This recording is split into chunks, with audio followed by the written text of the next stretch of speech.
കർണാടക കോൺഗ്രസ് അധ്യക്ഷനും ഉപമുഖ്യമന്ത്രിയുമായ ഡി.കെ. ശിവകുമാറിന്റെ ഒരു പ്രസ്താവനയിലൂടെയാണ് അഘോരി സന്യാസികളെക്കുറിച്ച് വീണ്ടും ചർച്ചയാകുന്നത്. കർണാടക മുഖ്യമന്ത്രി സിദ്ധരാമയ്യയെയും ഡി.കെ. ശിവകുമാറിനെയും നശിപ്പിക്കാൻ കേരളത്തിലെ ക്ഷേത്രത്തിൽ യാഗങ്ങളും മൃഗബലികളും നടന്നെന്ന ആരോപണമാണ് അദ്ദേഹം ഉന്നയിച്ചത്. എന്നാൽ അഘോരികൾ അങ്ങനെ ചെയ്യുമോ?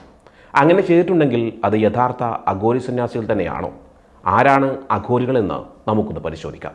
ഭാരതത്തിലെ അഘോരി സന്യാസി സമൂഹത്തിൻ്റെ ഉൽപ്പത്തിക്ക് ഏകദേശം 5 സഹസ്രാബ്ദങ്ങളുടെ പഴക്കമുണ്ടെന്നാണ് കരുതപ്പെടുന്നത്. നിഷ്ഠ കൊണ്ടും ആചാരങ്ങൾ കൊണ്ടും അഘോരമാർഗം മറ്റു സന്യാസി സമൂഹങ്ങളുടെ രീതിയിൽ നിന്നും വിഭിന്നമാണ്. അഥർവവേദത്തിലെ മൂലമന്ത്രങ്ങൾ അതീവ ശക്തിയുള്ളതിനാൽ സന്യാസിവര്യന്മാർ ആ നിഗൂഢ മന്ത്രങ്ങളെ വികസിപ്പിച്ചെടുക്കാതെ അഥർവമന്ത്രം മനസ്സിലാക്കി ഒഴിവാക്കി വെക്കുകയുമാണ് ചെയ്തിരുന്നത് എന്ന് പറയപ്പെടുന്നു. വേദമന്ത്രങ്ങളെ ദുരുപയോഗം ചെയ്യാതിരിക്കാനാണ് ഈ ഒരു ഇടപെടൽ അവരുടെ ഭാഗത്തു നിന്ന് ഉണ്ടായതായി കണക്കാക്കുന്നത്. അഥർവവേദത്തിൽ അഗാധ പാണ്ഡിത്യമുണ്ടായിരുന്ന ക്രൂരനായ സുമന്തമുനിയിൽ നിന്നാണ് ഈ വേദമന്ത്രങ്ങളുടെ അത്ഭുതപരമായ ശക്തികളെക്കുറിച്ച് പുറംലോകം അറിഞ്ഞു തുടങ്ങിയത്. അഥർവവേദം അഭ്യസിക്കുന്ന സന്യാസിവര്യന്മാർ ക്ഷിപ്രകോപികളാണെന്നാണ് പറയപ്പെടുന്നത്. പ്രലോഭനങ്ങൾക്ക് വഴിപ്പെട്ട് ചില ഗുരുക്കന്മാർ ശിഷ്യന്മാർക്ക് ഈ അഥർവവേദത്തിലുള്ള മൂലമന്ത്രങ്ങൾ പഠിപ്പിക്കുകയും പിന്നീട് സുമന്തമുനിയുടെ പരമ്പരയിൽ നിന്ന് അഘോരികൾ ഇന്നാരാധിക്കുന്ന പരമഗുരുവായ സന്യാസിനി ഭൈരവി ബ്രഹ്മിണി ഈ വിദ്യകൾ സ്വായത്തമാക്കുകയും തൻ്റെ ശിഷ്യഗണങ്ങൾക്ക് പകർന്നു നൽകുകയും ചെയ്തു. അഥർവവേദത്തിൻ്റെ അനന്ത സാധ്യതകൾ ഭൈരവി കണ്ടെത്തുകയും അത് വികസിപ്പിക്കുകയും ചെയ്തു. തന്ത്രവിദ്യയിലെ 64 വേദങ്ങളടക്കം ശ്രീരാമകൃഷ്ണ പരമഹംസൻ അഥർവവേദങ്ങളും അതിൻ്റെ മൂലവേദങ്ങൾ തുടങ്ങിയവ അഭ്യസിച്ചത് ഈ സന്യാസിയിൽ നിന്നാണ്. അഥർവവേദത്തിൽ പറയുന്ന അഭ്യാസങ്ങൾ ഹൃദ്യസ്ഥമാക്കിയാൽ അമാനുഷികമായ ശേഷികൾ കൈവരിക്കാൻ കഴിയും എന്നുള്ളതിൻ്റെ ഉദാഹരണമാണ് മധ്യ തിബറ്റിലെ ചില ലാമമാർ. അഘോരികളുമായി അടുത്ത ബന്ധം പുലർത്തുന്ന ലാമമാർ അഘോരി സന്യാസിമാരിൽ നിന്നും സ്വായത്തമാക്കിയ കഴിവുകൾ ഇന്നും തുടർന്നു പോരുന്നുണ്ട്.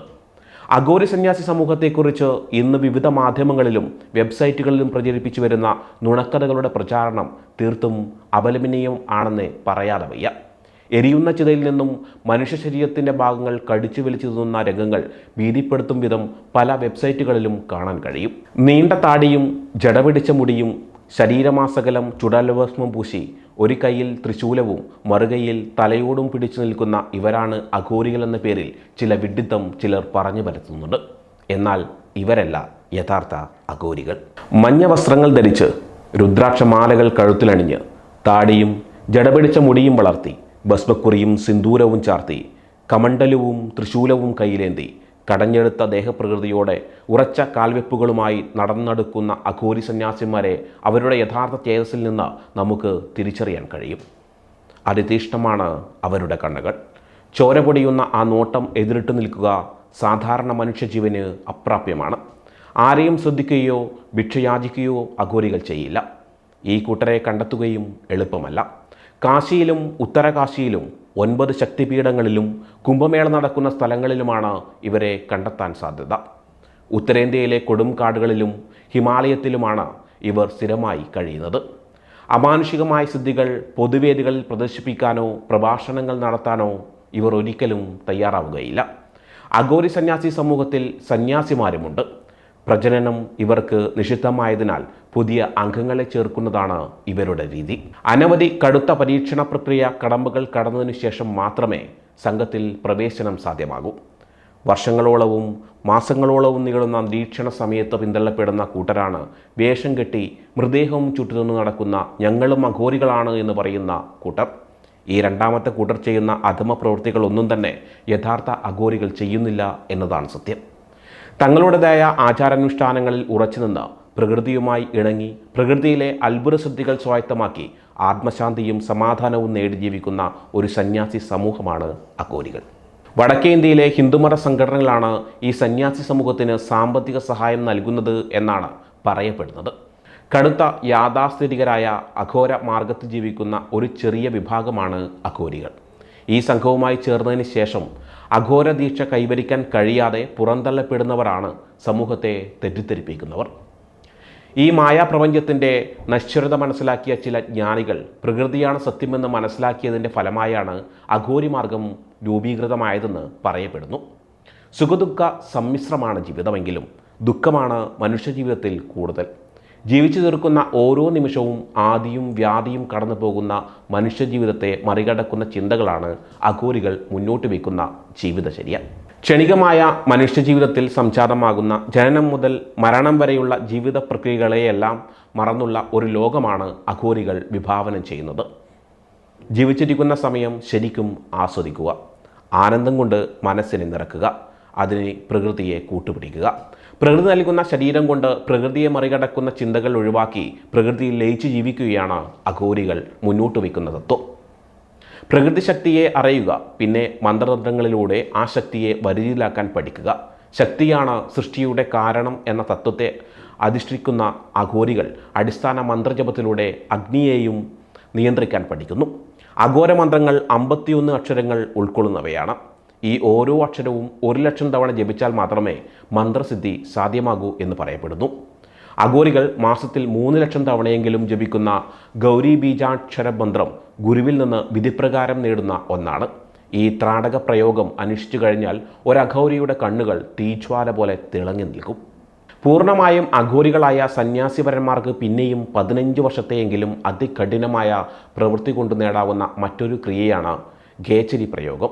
നാക്കുകൊണ്ട് അണ്ണാക്കിൻ്റെ മേൽഭാഗം തുഴഞ്ഞ് തലയോടിൻ്റെ അവിടെ വരെ ഉണ്ടാകുന്ന ദ്വാരത്തിൽ വിരലിട്ട് സഹസ്രാരത്തെ തൊട്ടാൽ ഈ പ്രക്രിയ പൂർണ്ണമായി. ഈ ക്രിയ പൂർത്തിയാകുന്നവർക്ക് അമാനുഷികമായ കഴിവുകൾ ഉണ്ടാകുന്നതായി ലാമകൾ സാക്ഷ്യപ്പെടുത്തുന്നുണ്ട്.